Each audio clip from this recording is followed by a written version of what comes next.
Сәлем қыздар, қалдарыңыз қалай? Бүгін біз осындай жұмсақ, балалықты еске салатын, студент кезімді еске салатын пигоди дайындайтын боламыз.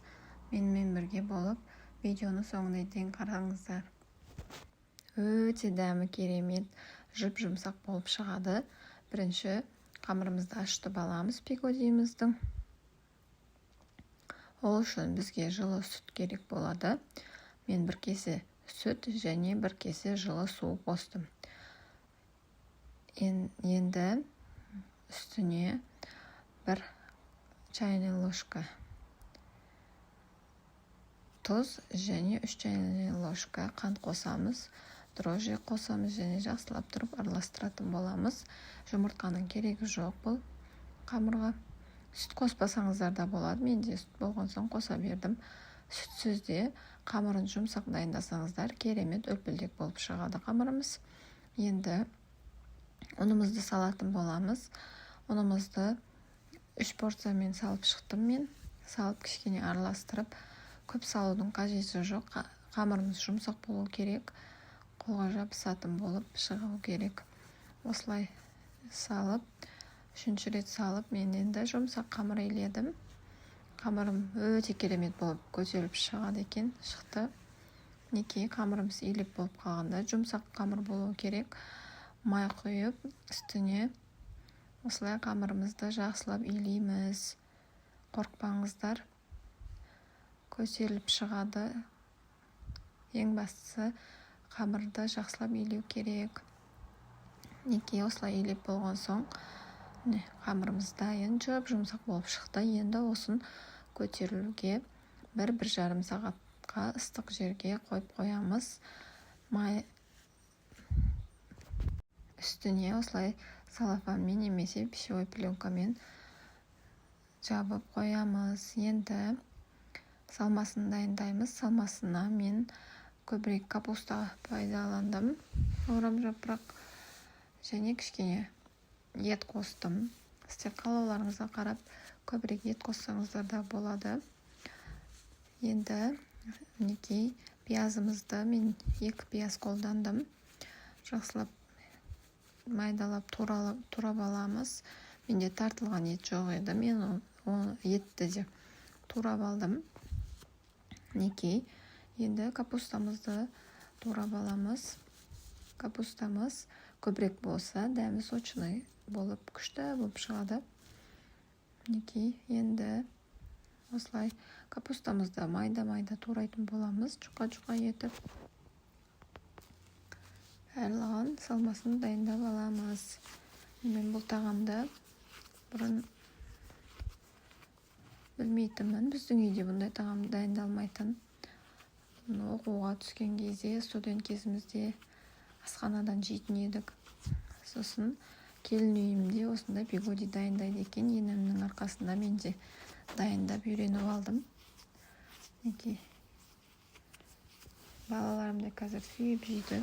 Мама, пигоди дайындап берші деп. Керемет болып шығады екен. Ағзаға да пайдалы. Өйткені мантоваркада дайын болады. Орамжапырағымызды дайындап алдық. Көріп тұрғандарыңыздай. Енді сковородкамызды немесе қазан пайдалансаңыздар да болады. Қыздырып тұрып, май құямыз. Майымыз қызған кезде етімізді үстінен жаймендеп, пиязымызды салып, орамжапырағымызды салып, жай отта қуыратын боламыз. Мінекей барлығын салып, жақсылап араластырып тұру керек, өйткені астына жабысып қалуы мүмкін. Осылай жай отта 5-10 минут дайындаймыз. Мінекей приправаларды қосамыз. Тұз қостық, қара бұрыш, қызыл бұрыш, паприка қоссаңыздар да болады, қалауларыңызға қарап. Отпасыңыз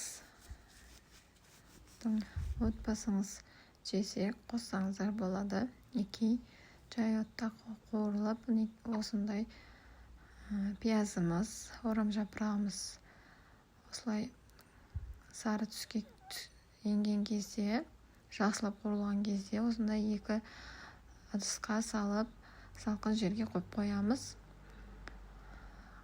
Енді қамырымызды қараңыздар қандай керемет болып, үлпілдек болып ашып шықты. Мінекей, енді осыны майда бөліктерге бөлетін боламыз, томалақтарға. Мінекей, менде бір шеті көтеріліп, әбден тасып кетіпті. Енді осыны қолымызды майлап тұрып, домалақ бөліктерге бөліп шығамыз. Қаласаңыздар таразымен де пайдалансаңыздар болады. Мен қолмен көздің өлшерімен қарап осылай бөліп шықтым. Мінекей.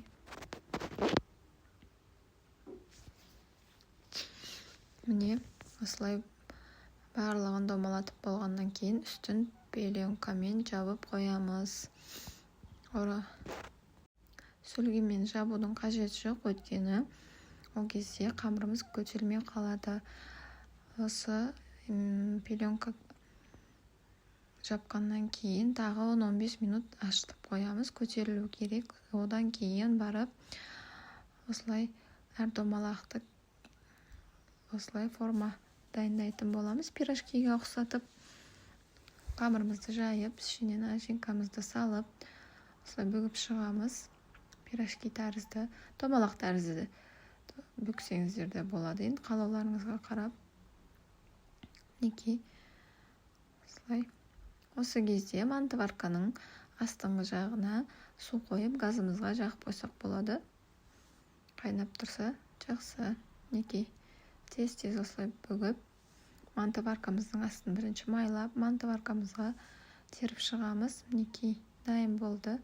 Енді мен крышкасын жауып, тағы бір 10 минут қалдырдым. Енді 45 минутқа мантываркамызды қоямыз газдың астына. Және пигодиіміз піскенге дейін мен чимчи салат дайындадым. Чимчим деген соусты пайдаланып, осылай сәбізімізді күштен өткізіп аламыз. Тез дайын болады. Өте керемет екен осындай соусты. Чеснокта қосып әуре болмайсың. Мінекей, теркадан шығарып алдық. Енді мына чимчим деген заправканы құямыз үстіне. Осылай керемет екен. Ішінде барлық приправалар бар екен. Чеснокта қосудың керегі жоқ. Енді осының үстіне қызып тұрған майымызды құямыз. Шамамен 10 қасықтай, 8-10 қасықтай, және жақсылап тұрып араластырамыз. Қолмен араластырсаңыздар жақсы болады. Менде 10 минутым ғана кетті осы салатты дайындауға. Және жақсылап тұрып араластырып, үстін жабып, тарелкамен жауып қойсаңыздар да болады. Крышкасын жауып, пигоди піскенге дейін қойып қоямыз. Дәмі сіңіп керемет болады. Міне 45 минуттан кейін пигодиімізді алдық. Қараңыздар, қандай жұмсақ, керемет, нәзік болып шыққан. Осылай легенге, барлығын бір легенге алудың қажеті жоқ. Бөліп, мен 2 легенге бөліп алдым. Бір-бірінің үстіне де қоюдың қажеті жоқ. Мінекей. Қараңыздар, қандай керемет болып шығып тұр. Отбасымыздың өз сүйікті тағамы пигоди. Мінекей. Алып, енді мінекей, воздушный болып тұрғай, прям керемет болып. Енді жейтін кезде осылай чимчи салатымызды да салып дайындап қойдым. Осылай ішін ашасыздар да, чимчиді салып, кетчуп салсаңыздар болады. Мен жазда өзім жапқан лечо салатын қолданып, осылай безендіріп, керемет екеуін сразу жеп алдым ғой. Ас болсын, қыздар, менің каналым өте пайдалы. Каналыма тіркеліп, лайк басып, мені қолдап отырыңыздар. Бізге ас болсын. Рахмет. Алда әлі рецепттер болады.